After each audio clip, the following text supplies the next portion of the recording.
at the end of the day, I don't think it even matters if people are going to like it or not. C's get degrees type energy. I just want to get the job over the line. The thought of spending more than a day on a piece of work is like, I'm like, get it done. I don't want to think about this by the time I have to go to sleep tonight. That video you spent 16 hours on is going to get 23 views, 3 likes, and not worth it. You're better off just like...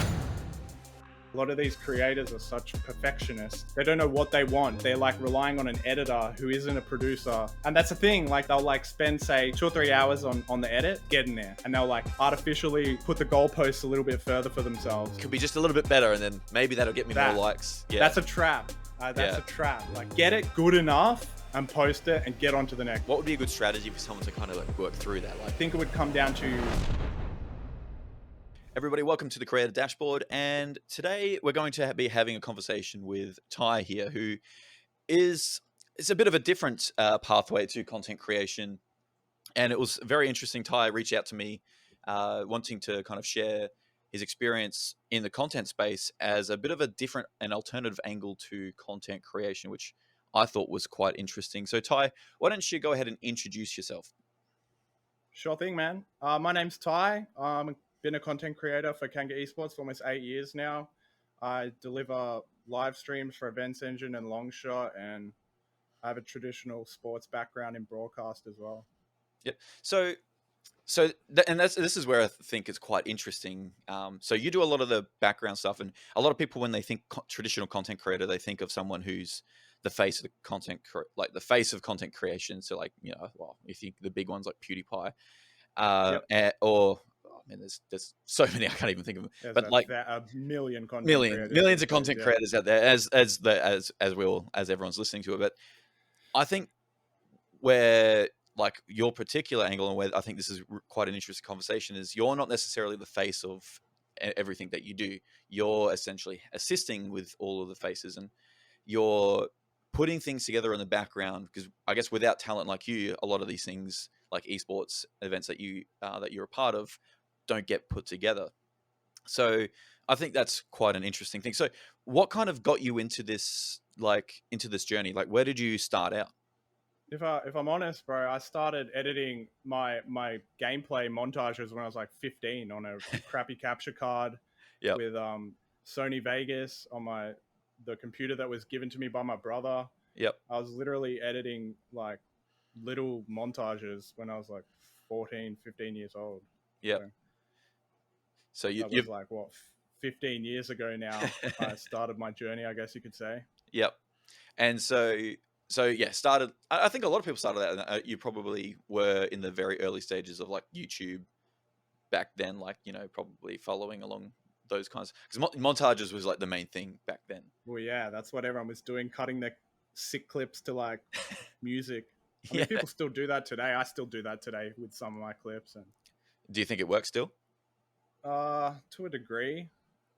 I think you need to have like a good baseline of like easily digestible content. So say you had like, I don't know, using Apex Legends, for example, you could cut together, say, 5 matches of Apex, just your highlights, and post them like regularly, say 3 times a week. You post your best matches condensed into like a 10-minute video, and then like that audience will also enjoy a 2 or 3 minute hypercut of like a montage style.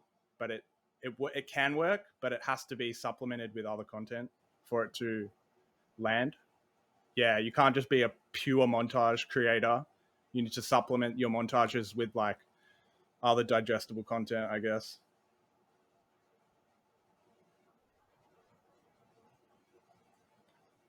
That's changed like massively, I guess, just with the people have access to better hardware these days off the rip. Like my PC was not good enough to handle work just on its own.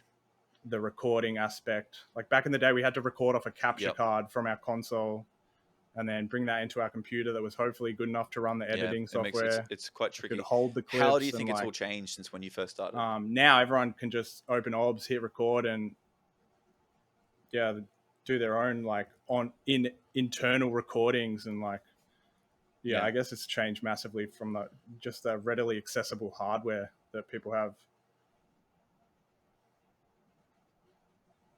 Yeah.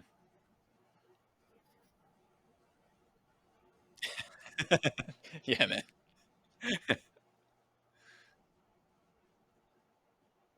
Yeah. Yeah.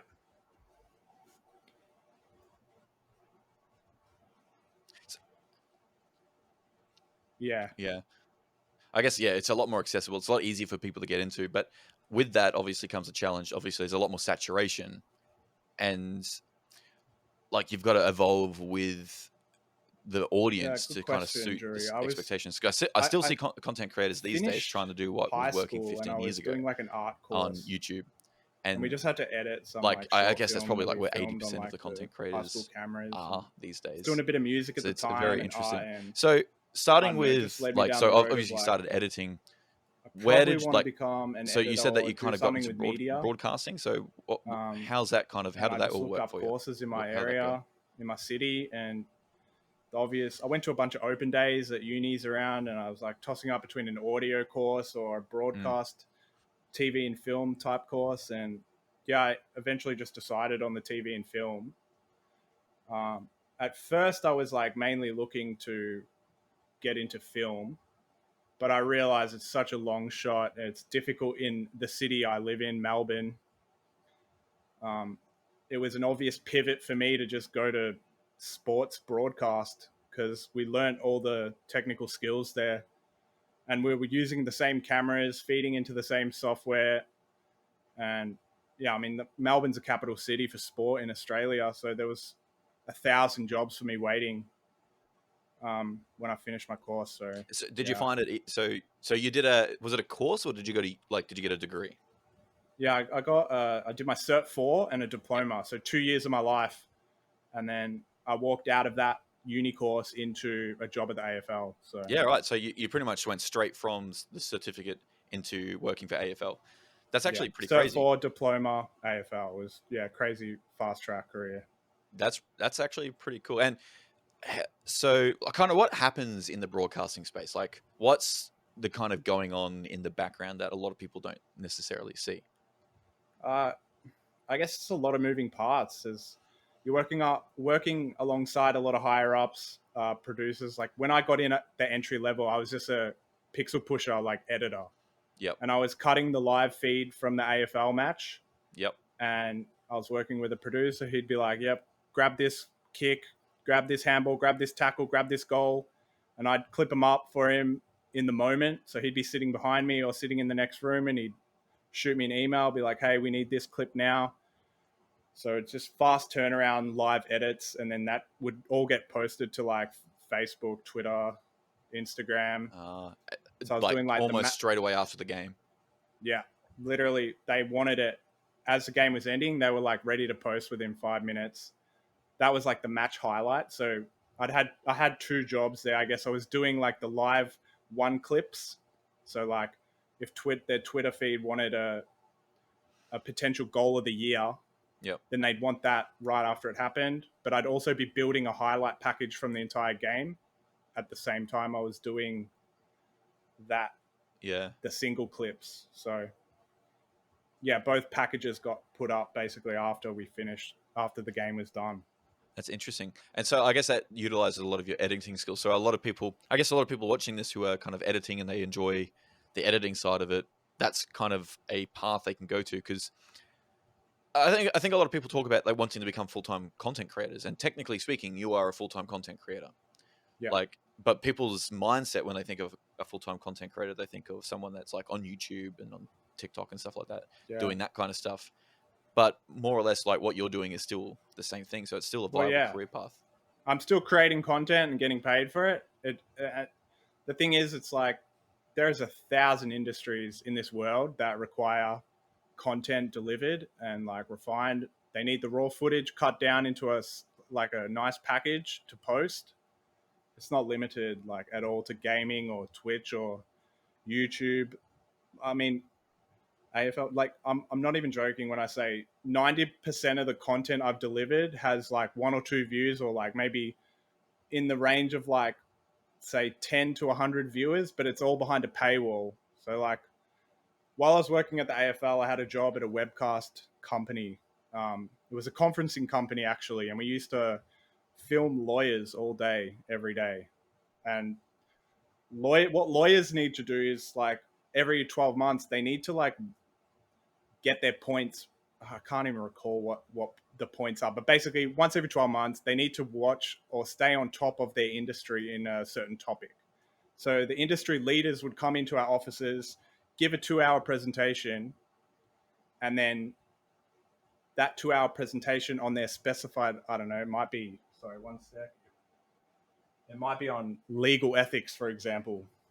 And their 2 hour presentation is then put up, hosted on my conferencing company's website behind a paywall. And like no one sees that content I created. Like But it's got a very specific audience. Yeah. So like there's so many avenues. And I think the important part of that is I was using the camera equipment, the vision switches. I was opening the editing software every day, multiple times a day to deliver this content that no one's ever going to see. But it's time on the tools that's important, you know? So Yeah, you're still and you're getting experience, and I guess that leads you to opportunities where you're able to kind of make cooler stuff that's kind of more broadly seen, which can help you.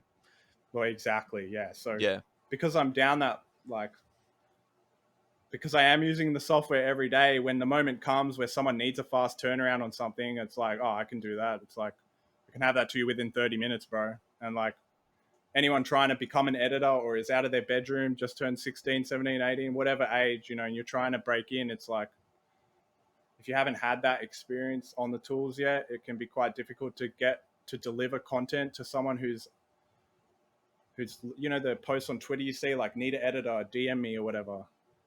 It's like those people who make those tweets generally come to someone like me because I have the content delivered and ready to go for them the same day. You know, fast turnaround is like something I've been trained to do.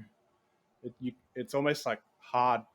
I guess a lot of what you have been doing, your experience is like just quick turnaround edits, and that's helps people. And you've gotten comfortable and confident in your ability, so you know what works and know what's kind of content. Because I think what gets a lot of people stumped is they're not sure, they're not confident in what they're trying to produce, so they procrastinate and they'll put it off and they'll won't do it because they're like, oh, I don't know if it's going to work, and I Yeah, don't know if it's going to people are going to like it, or I don't know. Whereas you could probably just put together a video and just be like, oh yeah, that's you'd probably be like good enough. 80% sure that's Yeah. fine. Like, The thing I found, like, you as a like up and coming creator, I think the most important part is like breaking that wall down. Like at the end of the day, I don't think it even matters if people are going to like it or not. I like C's get degrees type energy. I just want to get the job over the line type beat. If it's good enough, it's good enough. If the client's happy, and it's good enough. You know, like I would not spend all day or weeks or the thought of spending more than a day on a piece of work is like fucking insane to me. Like I could never. I'm like, get it done. I don't want to think about this by the time I have to go to sleep tonight. Obviously, some projects that's impossible for. But I mean, if you're just talking about your Twitch stream highlights or YouTube highlights video or something like that, it's like just get it done, post it, and get on to the next piece of art. Like, I think the most important thing for up and coming creators is getting your like post 1,000 videos already. Like, stop wasting your time on like your trying to get stop that wasting one your time. video Yeah, it's perfect. not Yeah, important. Like yeah. the important videos are like so far down the line that like that video you spent 16 hours on is going to get 23 views, 3 likes, and it's like not worth it. You're better off just like grinding that period of your life out, getting as much content out the window as you can, because that's where all the learnings are. That's where you're going to like cut your teeth on those videos. Like you'll learn all the pain points on those edits. And like, if you think about, there was a study done on like a photography class, and half of the class was was assigned to take 1 or 2 really good photos, and the other side of the class was assigned to submit their best 100 photos. And the side of the class that was submitting their 100 photos, like they just were submitting absolute bangers, because in the process of taking those 100 photos, you get really good. But like when you procrastinate and stick to one edit or one photo, it holds you back. Like it's quantity over quality here, especially when you're starting. Like you can get stuck into the 16-hour edits after you've posted 1,000 crappy vids. You know what I mean? Because you've learned all the pain points, and it wouldn't even be a 16-hour edit at that point. Yeah, It would because be, you'd know quite well. you'd know exactly what to do. Yep. So I think that's some really good advice there. So just kind of on the quality and quantity standpoint, I think there would still be a bit of a ratio that kind of needs to be kind of kept in consideration, because you don't want to sacrifice too much quality. Like how much? What if you were to put like a percentage quality versus quantity? How would you weight it? good question, Jory. Mm. I'm like, if I'm honest, I'm not. Maybe I'm an outlier, but I'm like 95% quantity, 5% quality. Yeah, right. Like I'm saving my quality stuff for like when I'm in my 40s and 50s and shit. I'm not. Until then, I'm just blasting through as many pieces of work I can. Yeah. Because that's where all the lessons learned are, in my opinion. Yeah. Yes, obviously there are outliers, like a channel like yourself and what you're doing with the space and create a dashboard and whatnot. I think that percentile becomes more like 50-50, because you will have to pick and choose the good moments from these conversations with the creators you're talking to. And you also want to layer nice text with that, overlays and things, inserting imagery of what they're talking about. So there is outliers. Not every creator is not the same, but for my pathway in particular, when it comes to like Apex gameplays or like a replay package, I'm like, sweet, is the start of the clip there? Is the end of the clip like top and tailed correctly? Boom, next clip, and then just render that shit out, send it to the client. If they're not happy, they'll ask for changes, and that's when you kind of refine the product then. It's good. I like it. I think it's one thing I'm trying to get my head around at the moment. I've kind of been, probably lately, I've been a bit more of a perfectionist, and like that has been stopping me from posting. So I want to get in the habit again of like posting a YouTube video every like 2 weeks. And so like I think I just need to get better at posting a new YouTube video every 2 weeks and get that timing right. And then once I've kind of gotten comfortable with that, then work on refining the quality. Yeah. Well, yeah, that's a wall you'll have to break down yourself. You know what I mean? Finding that balance between quality and quantity. I feel like I broke that wall down when I was at uni. Like, I'm like, I don't even care. Is this video going to get me a pass for this class? Like, does it even matter? No. Sweet. It's good enough.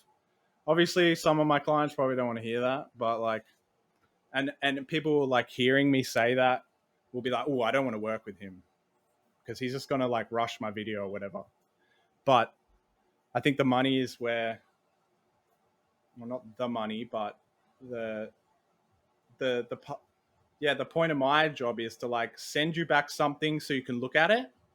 If you don't like it, let me know the timestamp, what you want changed, and then I'll submit that back to you again within an hour, 30 minutes. Like, the turnaround is like really important for me. And it's like at the end of the day, the clients that I'm working with, I don't have to do much of the heavy thinking or heavy lifting. I'm just like a pixel pusher, you know?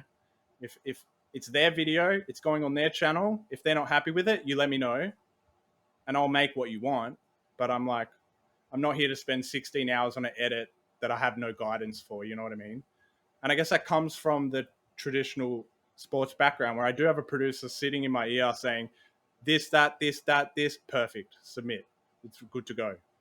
Whereas like a lot of these creators are such perfectionists, but they don't know how to even submit changes correctly, or like they don't know what they want. They're like relying on an editor who isn't a producer to do that kind of thing. Or and like, or they're even doing it like if they're solo, they're producing the content and editing the content themselves.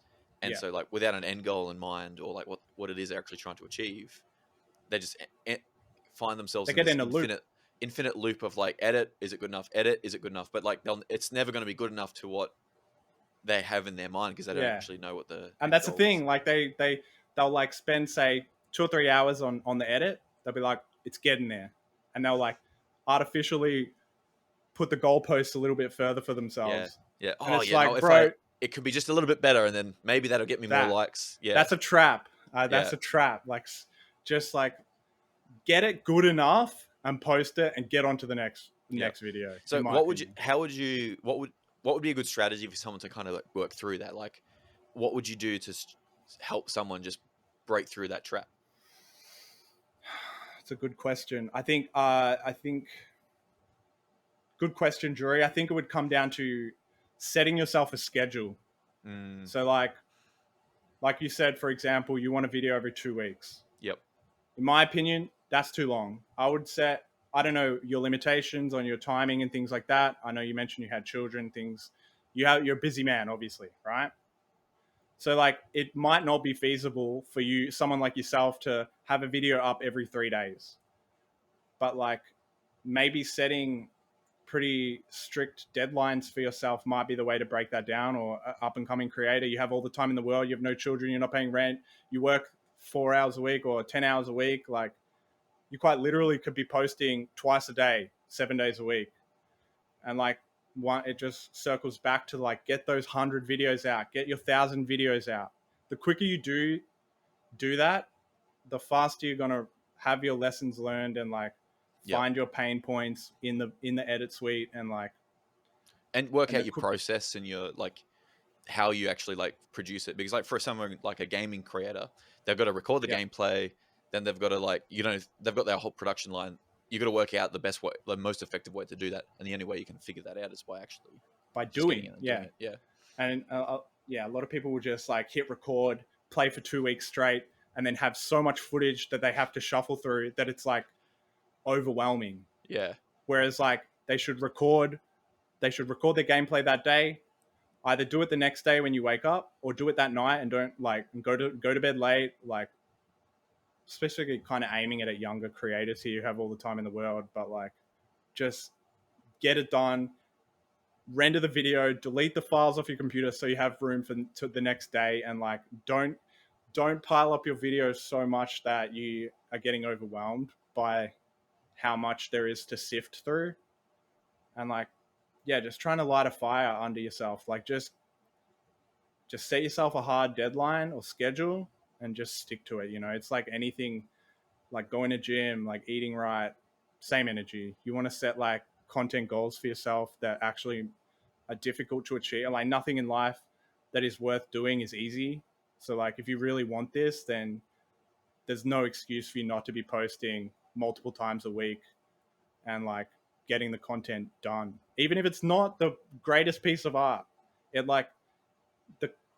just imagine yourself after like 1,000 edits, how good your content's going to be just at a baseline after 1,000 edits. If you versus if like at the very least you'll improve by at least 1% every single edit. That so 1,000 edits is like 1,000% better, bro. Right?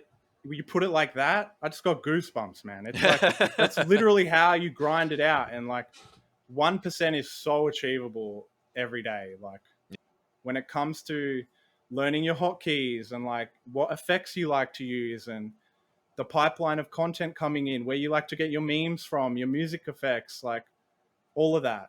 You know what I mean? Like you could dedicate 20 minutes a day to finding new effects or music that you want to include that's copyright free, or spending 5 minutes a day downloading new sound effects and trying to implement them in the next edit. And they're like, you do that, say, for a year straight. Think of like the hard drive on your folder that has all these music files. You'd be like, or sound effects files. You're like, and if you've used every one of them at least once or twice, you have something to draw from. Like you hit the clip in game, or you'll hit the clip on your Twitch stream, and you'll be like, oh, I have the perfect idea for this. Yeah, and that's one thing. That's one thing I got to do is like I'll download I'll find a sound effect online. I'll download it, and it'll be in my downloads folder, and I won't store it. So like I'll lose it. It's something I really need to do. Well, honestly, that is a underrated skill right there. I think I was privileged doing that TV and film course, man. I'll tell you Yep. why. We had like a whole like 6 week course on file management, bro. Naming your files, how to store your files in a bin, naming conventions, how to store your files correctly, and it all matters because the quicker you can draw from these files in the edit, the less thinking you have to do, the easier it is to cut, the quicker it takes you to make. So instead of spending 16 hours, you know what I mean? It comes down to like a 30-minute window of like It's like all boom, these boom, boom, micro boom, little boom, boom, boom. things, they stack That's up, but where that's it's all the 1%ers there, especially when it comes to editing anyway. yeah. Yeah, right. That's cool. So let's kind of like fast forward. So you did spend a bit of time doing professional broadcasting with AFL and stuff like that, Yep. and then you started like going into esports. So how's that kind of like how did that happen? Well, I've always been, I always was a competitor. Like I played like Gears, I competed in Gears 3 when I was like 15. Yep. And I was always in scrims, always competing on a team. I was always playing competitive video games. Um, so esports has kind of been my like one of my passions, side hobby that I've been doing the whole time I've been studying and like pursuing my career. Like all throughout uni, I was competing. All throughout my 20s, I was competing. I never had any luck. It wasn't that good. I mean, I won a tournament. I won PAX 2019 playing Gears 5. Won like 5K. That was pretty sick. So that was like my biggest W there. But for the most part, it was like esports was always on the side of my life. Like I'd come home from work, I'd be in a scrim like 30 minutes later. So I mean, I've been gaming my whole life, and I've been taking competitive games pretty seriously my whole life. So esports has always been there for me, like on the side. And I guess the way I went with my career kind of just met up nicely. Yeah, well, because you're doing broadcasting, and like you obviously a lot of that in the background, and then obviously you enjoyed the esports side of it, so you kind of just put those two It only together, right? made sense, yeah. Yeah. So, I mean, I volunteered for ESL when I was like 15 or 16. I got to do a Call of Duty event at Crown Melbourne. I met like Scumpy and Formal. I like was delivering there. I met like my mentor cameraman. So I met him there. He was running around the stage. I'm like, I got to talk to that guy. I spoke to that guy. And then he started bringing me on site with him to do post production recordings, and it was through that contact, my mentor, that I got a job at that webcasting company. So it like all links up in some way, and the way I got that volunteer work at ESL was a tweet at Nick Vanzetti. So like it was like one thing will lead to the next if you are serious about this, like kind of if you're serious about your career and what you want to do in this world, like it all links together some way, some shape, somehow, you know. That's sick. So yeah, that's pretty cool. How are you finding? So do you do much content for yourself these days? Uh, Good question. I'm running a few faceless YouTube channels. Yep. So like recently with all this AI stuff coming out, I've like I don't know. I feel like I spent a lot of time talking to chatbot in the past few years, and like I've kind of got a nice string, like a nice copy paste that I can send to it that spits me out a script, titles, tags, and I've run a few channels like that where I just copy paste, and it's like, oh, give me a sec. I'll just get you an example of the prompt I give it. And so what's the kind of like the theme of these faceless channels? Well, that's the secret sauce right there. Oh, If I give that away, then people will steal my thunder. You know what I mean? fair enough. But yeah, no, I'll give it to you. It's I run a channel on. It's called Sea Life Secrets, and I'm opening up another channel called Wildlife Secrets. I do like a motivational quotes, Reddit reads, and things like that. Where is this Well, post? you see that a lot on like TikTok and like shorts and stuff like that. The Reddit read ones, Yeah, and so I mean, people they just like obviously someone's doing them. they're just farming content, bro. Like my personal content strategy for me is I want to shit out low tier content as fast as possible. I don't want to think about it, but I want to make it within 5 minutes. Yep. Like, but that's my personal brand of content. Like, I wouldn't want one of my clients to be like that because they wouldn't need me. But when it comes to my own personal content, I just want to make it as easy as possible. Don't have to think. And AI has been a real help for that recently. So example of one of my prompts is like, let's create a humpback whales facts based on the most searched topics that are different from all previous.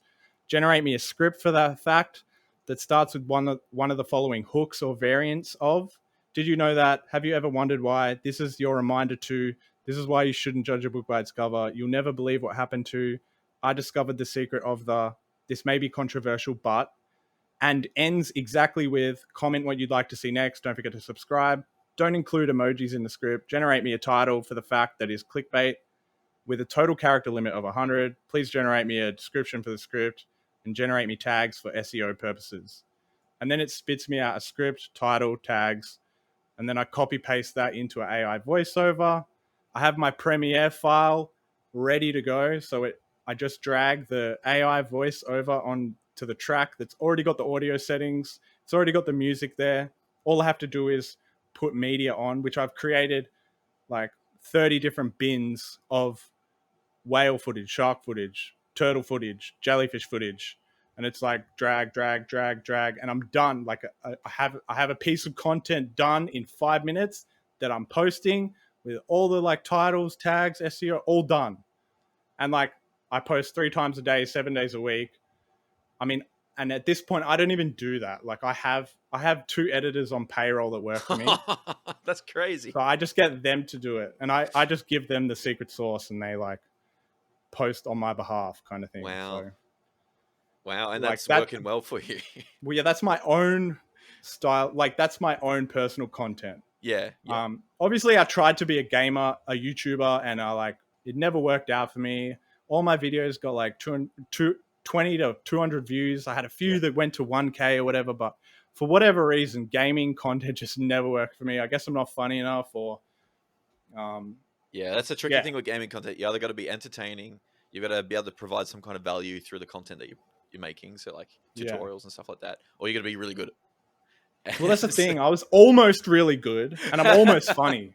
So, like, as a result, I get no clicks. So, like, it is what it is. Yeah, but and it's highly competitive. Like everyone was doing the same thing. Super saturated. Everyone's like trying to be like this really, really good, really funny, bloody. Yeah, everyone wants to be Shroud, right? Yeah. Everyone wants to be Shroud, but no one has a skill, and no one's well spoken like him. And if they are, then they have mild success or little to no success, and they give up. Whereas for me, it's just like, well, if gaming's not going to work for me, then I'll just figure out an avenue that does, you know.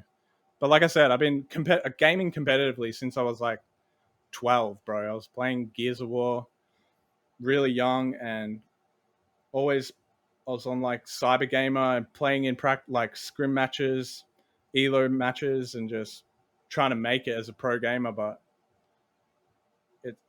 gaming YouTube just was so hard for me. So I just pivoted, you know what I mean? It was just easier for me to make videos for people who were popping off. Like Berno, my primary client, I'm probably editing. I mean, I'm not personally editing, but I'm overseeing the workflow and pipeline for him every day of the week, 7 days a week. You know what I mean? And like, yeah. So he's sending through like 5 or 6 videos a week, and we're getting the version 1 to him. He sends back the changes. We get the version 2 to him. He sends back the changes. We get the version 3 to him, and it goes up to version 10, and then he'll post that. You know what I mean? So, sorry, I'm yapping. No, that's fine. It's very interesting, very very interesting stuff. So, what about like your work with Kanga Esports? So you said you started with them 7-8 years ago. Yeah, it's been a long time. I checked my LinkedIn the other day. I think it's 8 years. Yeah, wow. So I went to high school with Hades, the CEO. Shout out to Hades. He's one of my best friends in this world. I worked with him yesterday. Yeah. I used to live with the man. We were in high school together. Like we both finished like year 10, 11 together. And he's a really intelligent person. He's good at business.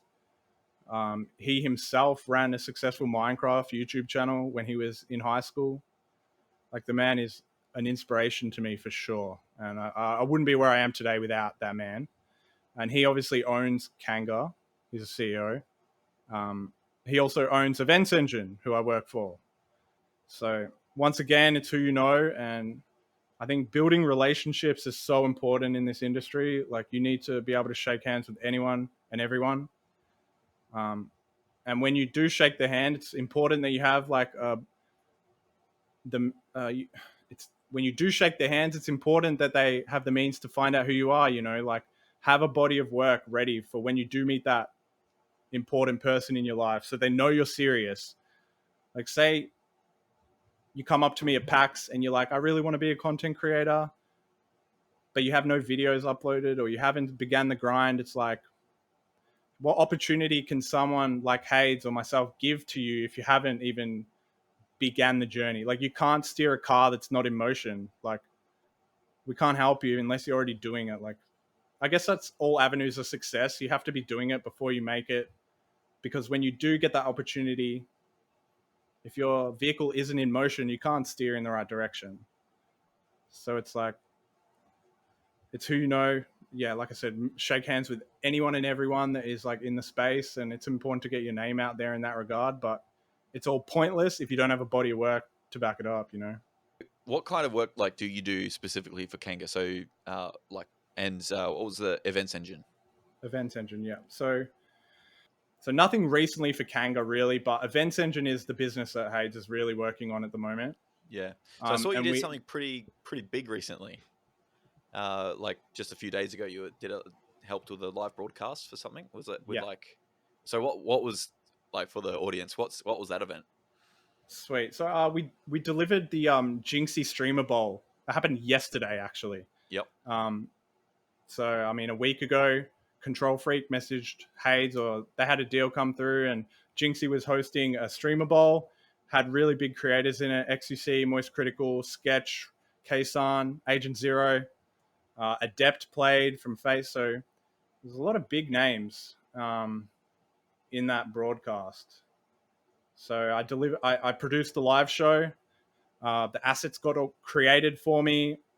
I made the VMix session, got the casters in, the hosts in, and we delivered the show yesterday. So, I mean, I think Jinxie's stream had like 30K viewers. I didn't check the rest, and I've actually been tasked to make a hype video for that. So tomorrow or later today, I'll be going through all their POVs on their stream, and then clipping up and making a package highlight for them. So,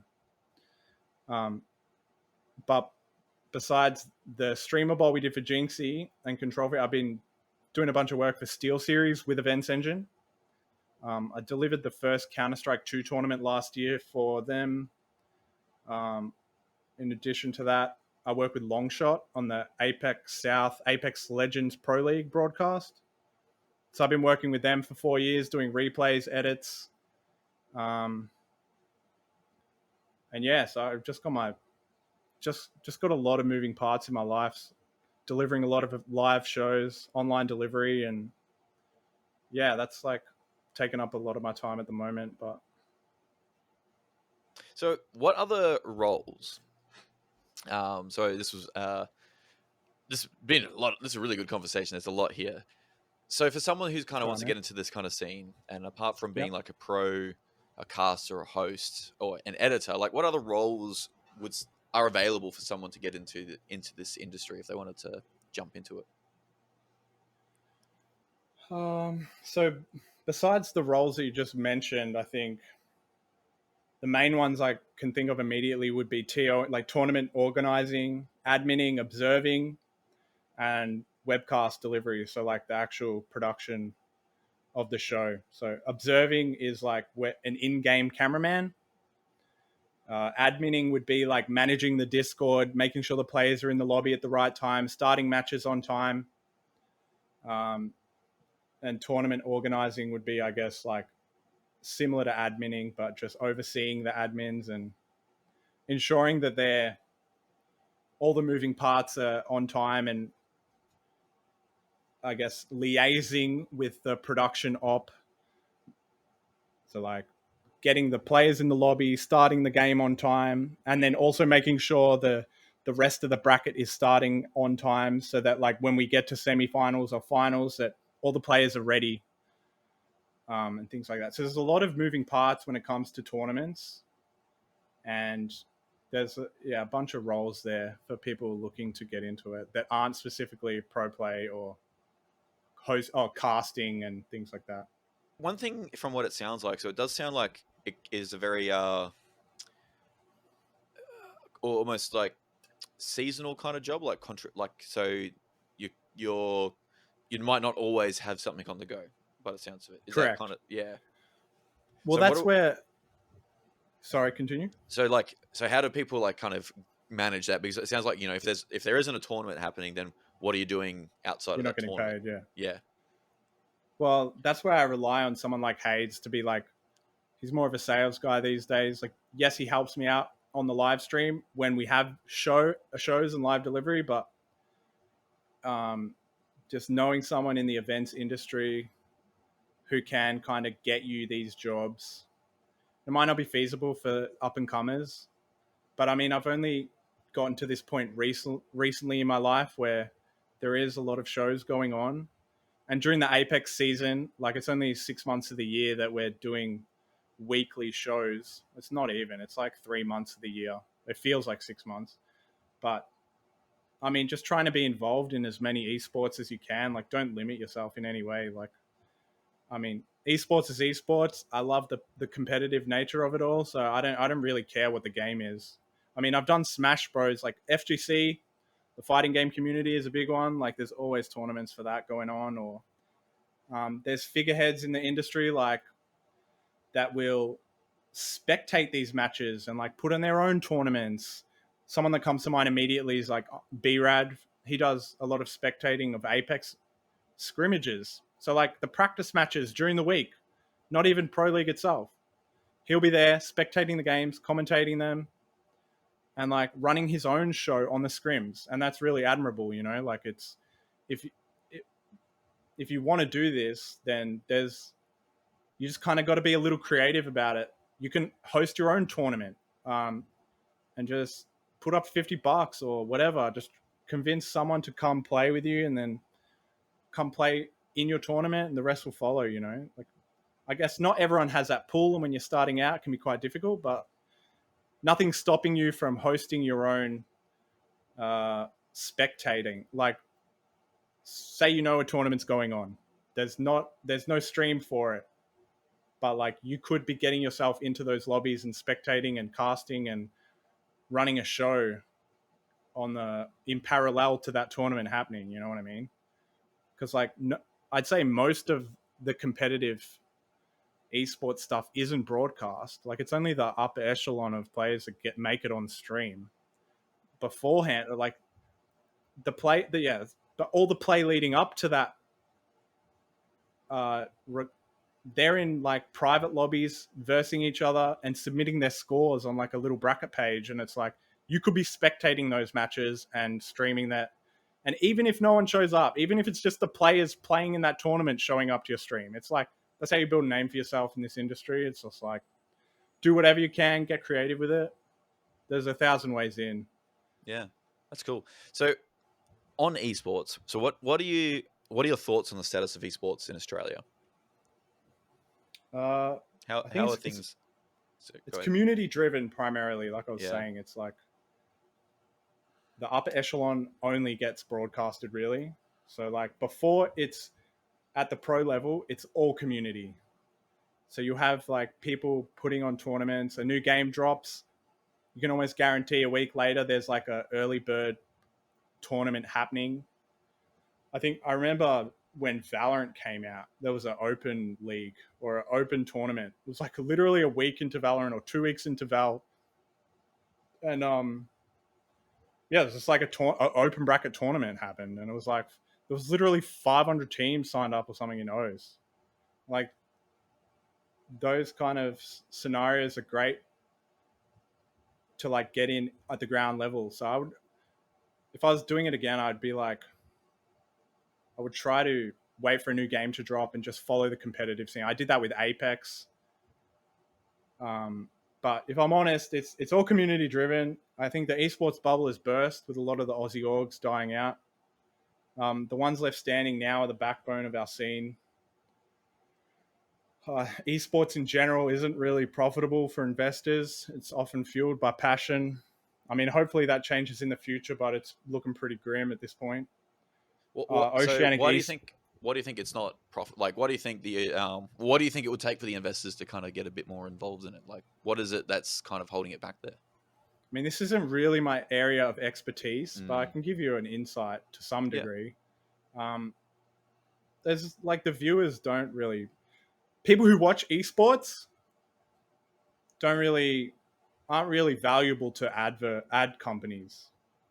Yeah. So like a lot of the people who watch esports are like not paying rent in their bedroom, playing video games all day. They don't have money to buy the new Gillette razor or whatever ad is trying to be sold. Or like the big ad companies that are paying for like prime spots, like think maybe a car ad, Mercedes Benz. It'd be like pointless for Mercedes Benz to advertise on an esports broadcast because most of the people watching are like 16. They have $30 in their bank account, and they're not going to buy. You know what I mean? Like they might in 10 years or 20 years or whatever, but it's just not profitable for investors, really. From Yeah. what I can Well, tell, like I advertisers. said, I'm not an Yeah. expert in this No, area. It's it like, makes sense because at least with like live events like footy, most well, yeah, people who are footy fans, they're like predominantly men who yeah, are probably between the ages of 25 to 40, full-time yeah, jobs. They work in the industry. Like that's the people buying Toyotas and stuff like that. So yeah, yeah, exactly. that's So probably why like, you see Red Bull sponsoring most of the esports. exactly, Red Bull's like what, $3, Yeah, and gamers drink Red Bull, so it that's makes right. sense for that kind of advertiser to be in the space.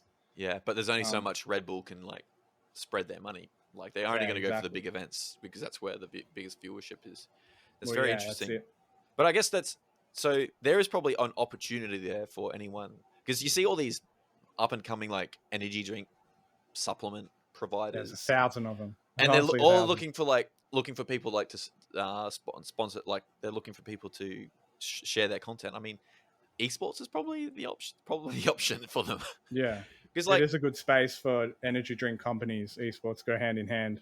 yeah, and I mean they like considering that they probably go to smaller content creators, offer them smaller pieces of like opportunities. It's probably a good avenue for them to go to in the esports things. At least the esports, even if it's like a privately run event or like a smaller event done by like a smaller streamer or something like that, Yeah, like that'll still pull more viewers because it's an organized event, which probably would justify. Like I'm just thinking of one of the ones that I've done work for before, Level Up, and yeah, I got got paid for one video from them. Like nice. them sponsoring a live event would make more sense than like just paying me to make one video, Yeah. because I feel Well, like it I would mean, have better reach. yeah. Well, I don't know. UGC is like a new thing at the moment. It's like companies want content of people using their product that they can sell. Like they'll just, I don't know. Can't explain it. Yeah. Yeah, Oh, probably not a like good. the user generated content is very important.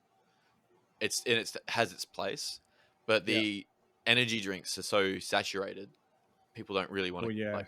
People don't care as much anymore. So I don't know, it's just an interesting thought, like ways to kind of get more events funded in Australia to make esports a little Well, yeah. bit more Like I viable. said, not my area of expertise. I Yeah, usually leave that kind of thing to like Hades or people at Events Engine to get those deals. yeah. I mean, I don't really care who sponsors us. I'm getting a flat rate for the day anyway. So, Yeah.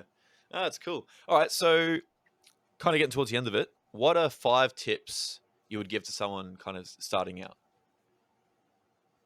I think first and foremost, you need to learn how to record your content and edit it. That's like at a baseline. Yeah. Um, like I said earlier, don't worry about the quality. I'd always encourage young creators to just blast through their first 100 edits and upload them so they can learn the basics and pain points. the 100 uploads after that will be the real content that generate you the recognition and views that you're chasing. So very much quantity over quality in the beginning as you're still learning. Um,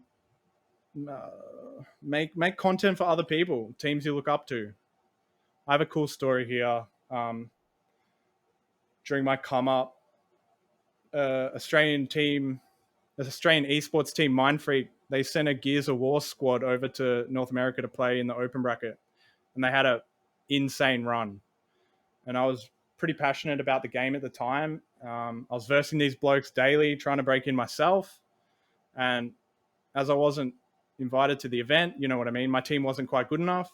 I just decided to make a hype video for them with all their plays from the tournament. I cut the videos up that night. The day the tournament happened, I sent it to the CEO of MF, and he liked it. He posted the video that night, tagging the players, tagging me, and it was like a real eye opener for like what I can do with my content. You know what I mean? It's like no one's gonna do the hard work for you. So if you really respect a team or like a squad and you want to get into the space, it's just like get creative, think outside the box a little bit, try and like create your own future. You know what I mean? So another tip, I guess, would be just scheduling. Set some deadlines for yourself.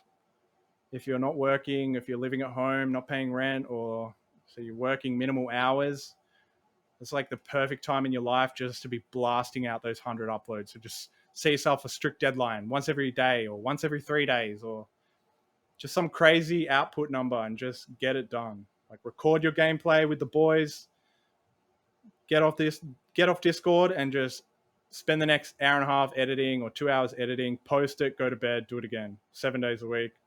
Like who can deny you? If you do that for a year straight, you have 300 videos on your channel, all funny moments, all sick plays, whatever. Like you'll have a community watching your content by the end of it. It's like there's no doubt in my mind. Just get your reps in, get the reps in, set a hard deadline for yourself, and yeah. Next, I'd maybe another tip, I guess, would be the community aspect of it. Try and get yourself in as many Discords in your region as possible. Build relationships. Go to the gaming convention. Shake hands with everyone you can think of. I had a kid come up to me, Janinja. He's up and coming. I had a kid come up to me, Janinja. He's up and coming in the Overwatch Oceanic Pro scene right now, and he's like I don't think he's a one trick, but he's really good at Doomfist. And he shook my hand. He introduced himself. And one thing, the conversation just went down the path of content creation. And I basically said to him, similar to what I'm saying to you now, just like post a video once a week, twice a week for the next year, and like watch your TikTok blow up. And like, I think I spoke to him at DreamHack this last year. And then I met him at PAX this year. And he came up to me and showed me his TikTok account. He had like 1 million views or something. So like just off the back of what I told him to do, he did it, and he was generating views for his channel. And like I follow him on Twitter. Like he's getting invited to like Oceanic community tournaments, and like he's like actually out there making a name for himself because he's posting content. So like it just goes back to like you can't steer a vehicle not in motion. So the fact that his vehicle is in motion by posting every day, like the opportunities come. Yeah, exactly. He can take his content wherever he likes. I think last would just be open to all types of content creation. Like every industry in the world now needs content for their Instagram, Twitter, socials in general. So think about it's the like most expensive part of like business and like marketing is the content. That's where all the like no matter how much a marketing coordinator or marketing manager or something like plans, someone's still got to produce this content for the audience. Exactly. So like, just off the top of my head, like for me, it was sports. That industry for me, it was like the obvious choice for me to make money immediately from my content was just go to sports. Like I'm lucky to be born in Melbourne, and the TV course I did kind of facilitated that pathway to sports production. But I mean, I wouldn't say no to like real estate videos. Maybe you're editing videos for a real estate company, and maybe you're editing another industry entirely, hospitality. Um, they all need videos for their brand new restaurant opening up, or example with the webcasting conferencing company I work for, they needed content created surrounding their lawyers and like all that. That there's just 1,000 pathways. Like I could spend all day listing off different industries, but I'm sure you can imagine the depth there of like there is quite literally not an industry on earth right now that doesn't need content. So like we are living in a great age for that as well. If you want to be a content creator, don't limit yourself. Like yeah, it might suck having to edit like real estate videos, but the fact is you're on the tools, you have the raw files and you're dragging those files into your timeline and you're learning your hotkeys, and you do that without that can be part of your 1,000 reps, like your 100 videos. Like, and then on the weekend or like after work, you've spent like 8 hours editing. It doesn't have to take you 16 hours to edit your gaming video now because you've got the reps in it. You've gotten better at the tools. So it only will take you 30 minutes to cut up the video that you're chasing, you know? It's like, and that's kind of how I've done it in my career. It's like I spent all this time at work editing videos for lawyers and the footy. They're like, when it was time to edit for my clients, their gaming videos, it was really easy. Like it didn't take me long. And if it did take me long, it was high quality. And it's like, it's really important to get your reps in and like, yeah, just be open to all types of content creation because there is 1,000 industries out there that need it. Nice. Cool. All right. Well, I've got a bonus question for you. What's one thing that you'd like to learn about yourself or like learn more about to progress your own career? Career related? Well, it doesn't have to be career related. Could be anything. Could be content. Could be. I actually went and saw Beauty and the Beast last night at Her Majesty's Theatre. Yep, the theatre. Yeah. At the and I don't know. I'm not a theatre kid by any stretch of the imagination. Like I did music in school. I did like visual comms in school, but like I didn't do any theatre. But the lighting technicians there, the production in general was just so outstanding. I had goosebumps for like 2.5 hours watching that. And it was like, damn, I could do this. Like I could be side stage being a technical director, like counting people in, like you're on stage in 3, 2, 1, or I could be pressing the lighting buttons. Like I think I learned something about myself recently is that like, damn, maybe I should try this as like as an alternate avenue of production. Like maybe I should apply or go at least look for some jobs in theater because just really impressive work they're doing there. I hadn't been to a theater show before in my life. Oh, yep. And I had like, goosebumps for like 2.5 hours at the production. It was like incredible. I'm like, damn, maybe this is my future when esports is dead or I'm over it, you know? Yeah. I mean, you've set yourself up to kind of go into that wherever you want in that kind of world anyway. So, well, yeah, it's a bit of a sidestep. It's the same skill set, but just different media assets, you know? No, I like it. Cool.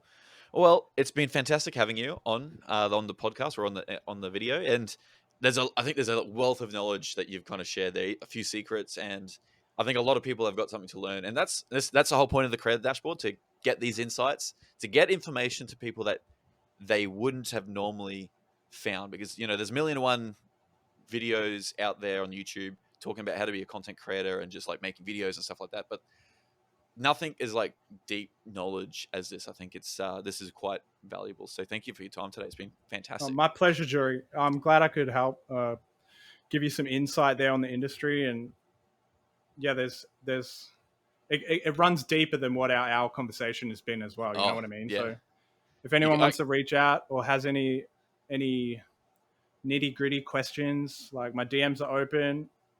Just follow me on Twitter, send me a DM, and I'm always looking to help out up and coming creators or people who want to get in the industry. Like I'll always reply to their DMs, and I have people going through uni and asking me what I do for this or that, or asking me for advice, and yeah, I'll always give it out. So yeah, I love that.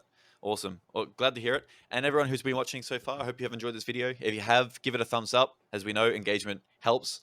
Comment, let us know what you think of this. If there's anything that you think is translates to your own experience or anything that you want to know, put it in the comment section. We'll try and get the questions answered. And subscribe to the Creator Dashboard for more content creation advice, tips, tricks, hacks. And yeah, I'll see you next time. Thanks, Ty. thanks, bro. Take it easy, my man.